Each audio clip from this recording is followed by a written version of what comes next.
আপনারা দেখতে পাচ্ছেন আমার পেছনে বিডিআরের ৭৬তম ব্যাচের সৈনিকরা রয়েছেন এবং এখানে ৫১৬ জন রয়েছেন চাকরিচ্যুত।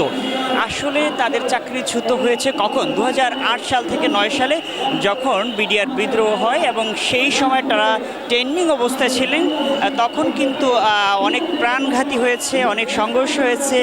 বিডিআর বিদ্রোহ হওয়ার সময় কিন্তু তাদের চাকরিটা হারায় এবং তারা জানিয়েছেন তাদের চাকরিটা যেন এখন যারা উপদেষ্টা রয়েছেন তারা পূর্বের বহালে, অর্থাৎ তাদের চাকরিটা যেন পূর্বের জায়গায় ফিরিয়ে দেন, সেটাই কিন্তু তারা দাবি জানাচ্ছেন। আমি আসলে তাদের সঙ্গে কথা বলার চেষ্টা করব।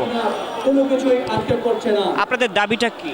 আজকে যদি আমরা আমাদের দায়িত্বহীন কণ্ঠে আমরা আমাদের দাবি জানাতে চাই, ৭৬তম ব্যাচকে আমাদের সমস্ত দাবি দাবা সহকারে আমাদেরকে পুনর্বহাল করতে হবে।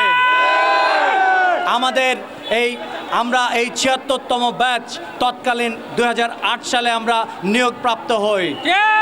এই তৎকালীন ব্যাচকে এই স্বৈরাচার সরকার আমাদেরকে তকমা লাগিয়ে দিয়েছে জামাত শিবিরের ছেলেপেলে।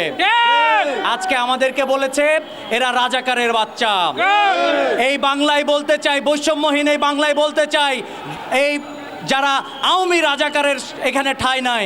শুধু সেটি নয়, আমরা এ দাবি করতে চাই এই সুন্দর বাংলায়, স্বাধীন বাংলায়, আজকে দ্বিতীয় স্বাধীন বাংলায় আমরা বলতে চাই আমরা এই ৭৬তম ব্যাচ যাদেরকে কোনো রকম বিচারের আওতায় না এনে বিচার ছাড়াই নির্বিচারে আমাদেরকে বাতিল করে দিয়েছে, সেই বাতিলকৃত ব্যাচকে কোনো রকম অপরাধ ছাড়াই আমাদেরকে ওখান থেকে একে একে ওখানে ৫০ জন, ২০ জন, ৩০ জন করে ওখান থেকে বের করে দিয়েছে।